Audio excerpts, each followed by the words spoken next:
ये Indian theatre command के जवाब में अब क्या सिफारती हिकमत अमली होनी चाहिए पाकिस्तान की, क्योंकि भारत तो कोई मौका नहीं छोड़ता पाकिस्तान को नुकसान पहुंचाने का।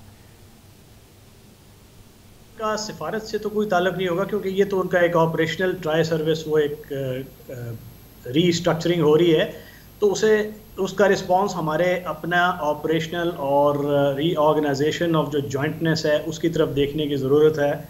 हमें हमारा जो response is very well configured.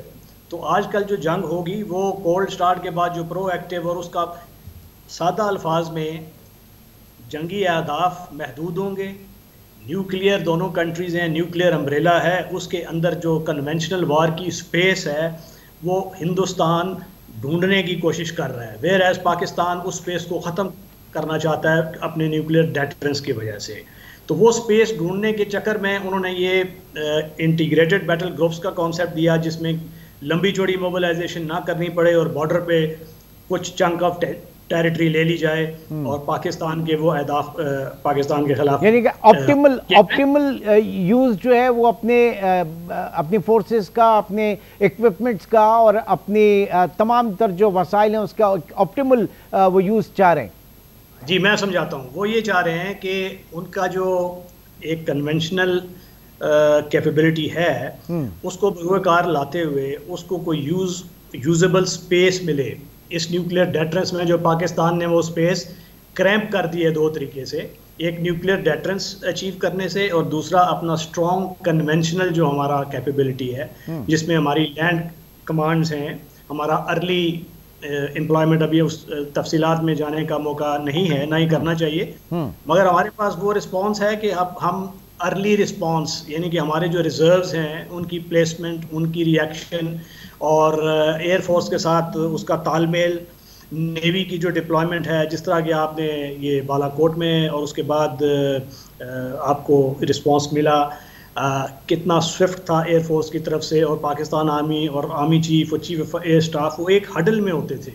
तो वो हमें थिएटर कमांड की उस तरीके से शायद ज़रूरत ना हो, बट हमें ये ज़रूर देखना है कि जब वो थिएटर कमांड्स बन रही हैं और उसका एक अंतहाई, अभी आपने अमेरिका का जिक्र किया, तो अमेरिका के साथ 4 फाउंडेशनल एग्रीमेंट जिसको बुनियादी मुआहदे कहते हैं, और उसमें कोमकासा है, उसमें लिमो है, लॉजिस्टिक्स का है, और सबसे ख़तरनाक है Bika, basic exchange of communication information, and उसका जो बनता है कि जियो स्पेशियल इंफॉर्मेशन और स्पेस वॉरफेयर रिलेटेड, और वो इंफॉर्मेशन जो अभी पहले भारत को अवेलेबल नहीं थी वो अमेरिका से वो अवेलेबल होगी। सो वो इसलिए भी थिएटर कमांड की अहमियत बढ़ जाती है, और हमें ये चीज़ ज़रूर देखनी चाहिए कि हम अपना ऑपरेशनल रिस्पांस कितना मजबूती से उसको कन्फिगर कर सकते हैं, रिएक्शन टाइम बेहतर कर सकते हैं। और डिप्लोमेटिक का महाज पे आपने बात की, तो डिप्लोमेटिक पे तो हमें ये हर सतह पर ये उजागर करने की ज़रूरत है कि हमारे एग्रेसिव अज़ाइम नहीं है, हमारे खिलाफ जारी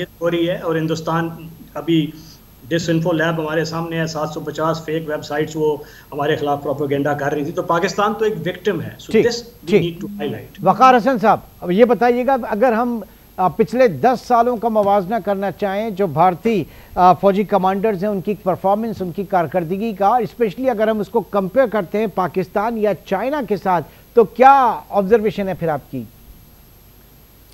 जी, I think this is a fundamental question.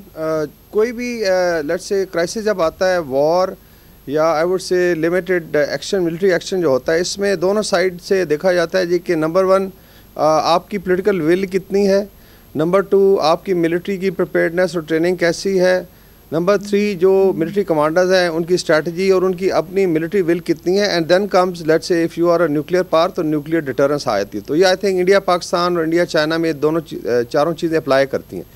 अभी I will get back to जो कारगिल से बेशक आप स्टार्ट कर लें, जो थोड़ा सा और पीछे चला जाता है। कारगिल में they could not apply air force जो है इंडिया का, आपको याद होगा इनका एक पायलट ऑफिसर था या आई थिंक स्क्वाड लीडर नाची के, इट वाज शॉट डाउन, लेकिन इंडिया नहीं क्रॉस, तो पॉलिटिकल और मिलिट्री विल नहीं थी, तो लड़ाई LOC पे ही महदूद रही और उसमें काफ़ी मार पड़ी। लेकिन मोर रिसेंटली अगर आप 2 चीज़ें देखें, one was operation Swift taught by Pakistan air force, जिसमें वी वेंट, और इसमें अच्छा खासा रिस्क था कि अगर आप एस्केलेट करते हैं एयरफोर्स यूज़ करते हैं, हालांकि इंडिया ने जब किया था बालाकोट में तो मशहूर है कि कुछ एक कब्बा मरा था और कुछ दरख्त डैमेज हुए थे और लोग कह रहे थे जी कोई नहीं जाने दे, लेकिन एक पॉलिटिकल विल डिस्प्ले कि हमने न्यूक्लियर डिटर्रेंस, जिस ब्रिगेडियर राशिद कह रहे हैं, री इस्टेब्लिश करनी थी ताकि स्पेस ही, वो पाकिस्तान ने री इस्टेब्लिश किया। इनके 2 जहाज़ गिराए, उसके दौरान कन्फ्यूजन में आपको याद होगा इनका एक हेलीकॉप्टर गिरा था जिसमें काफ़ी senior officers I think Srinagar के पास था। तो ये इंडिकेट करता है कि कितनी आई वुड से पैनिक थी कमांड में। So this is the quality. अभी आते हैं जो इंडिया और चाइना का लद्दाख में हुआ, let's say across the line of actual control, यहाँ चाइनीज़ बड़े आराम से आके दे ऑक्यूपाइड 1450 और ये 5 सेक्टर्स में हुआ।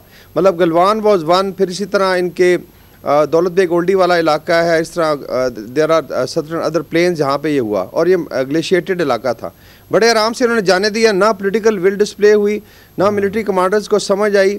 आई वुड से कि इवन एक 2 स्टार जो था अगर रिस्पांस देता तो वो एरिया ले सकता था। अच्छा। तो बड़ा डिलेड। इसी तरह जो इनके 3 स्टार थे या उस वक्त जो आर्मी कमांडर थे और 3 कमांड लड़ रही थी उस वक्त, नॉर्दर्न कमांड और वेस्टर्न कमांड ने भी बीफ अप किया था, ईस्टर्न कमांड लड़ रही थी, लेकिन दे कुड नॉट। सो इसका मतलब है कि मिलिट्री की ट्रेनिंग, इनकी सर्वेलेंस, इनकी I would say preparation, intelligence, even raw field, because आप इन्फॉर्म ही नहीं कर सके कि चाइना क्या करेगा। एंड देन केम कि क्या इंडिया न्यूक्लियर डिटर्रेंस डिस्प्ले कर सका?